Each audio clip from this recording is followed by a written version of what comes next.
So our next question is related to tsunami speed and evacuation time. So quite a few questions, people were interested in this. So we've got a question from Phil. Phil has asked about how quickly tsunami wave travels. He and Susie, who live in Napier, would like to know how much time do they have to evacuate following an earthquake along the Hickory subduction zone. Sandra's also asked a kind of similar question. So Sandra would like to know if a tsunami, how long it would take for a tsunami to reach Palmerston North or Foxton. And Hazel and Tanya from Christchurch want to know if there's a tsunami, how far inland do we need to go? So William, you're the tsunami expert that we've got online tonight. So William, can you tell us a bit more about tsunami speed and evacuation times, please? Yep, certainly. Hello, everybody. As far as the speed that a tsunami travels at, it's a function of how deep the water is. Essentially, the speed is proportional to the square root of the water depth.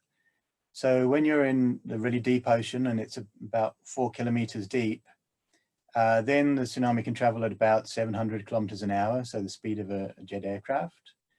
But as it comes into shallower water, it slows down. So in about 100 meters depth of water, the tsunami would be traveling at about 110 kilometers an hour, so the speed of a fast car. And by the time you get to 10 meters water depth, it'd be traveling at about 35 kilometers per hour. So slow moving car or very fast running person. So then the question of how long does the tsunami take to reach the coast becomes down to two factors. One is, where is the tsunami exactly generated? So the tsunami is generated by movement of the seabed. So how close to the coast is that movement taking place? And what is the shape of the seabed between where the tsunami is generated and the coast that you're at? So it's a little bit tricky to give general answers to this because we often don't really know in advance how the pattern of movement of the seabed is exactly going to be. So I try and answer your question using the example that we looked at for the Hikurangi response plan. So this was a magnitude 8.9 Hikurangi subduction zone earthquake. And when we modeled that propagating to Napier, we found that the peak of the first wave arrived about 30 to 50 minutes after the earthquake. So that's varying depending exactly where you are along the Napier coastline. For Gisborne, we found that a bit less, so the equivalent was about 20 to 40 minutes. So if you're thinking, let's focus on Napier for now, you've got about, if you aim for half an hour, that's probably a pretty good target for trying to get to safety.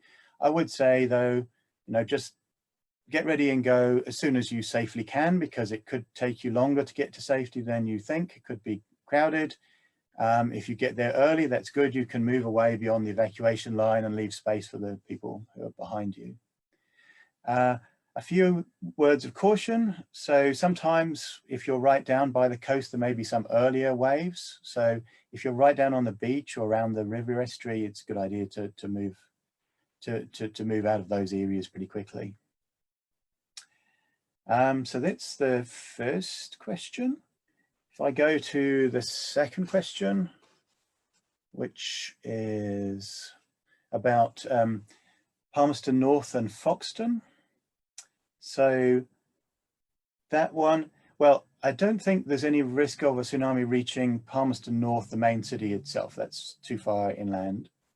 Foxton, we'd have to split that between talking about Foxton itself and Foxton Beach. So Foxton, the main town, is far enough from the coast that it's the residential and commercial parts of town are outside of the tsunami evacuation zone.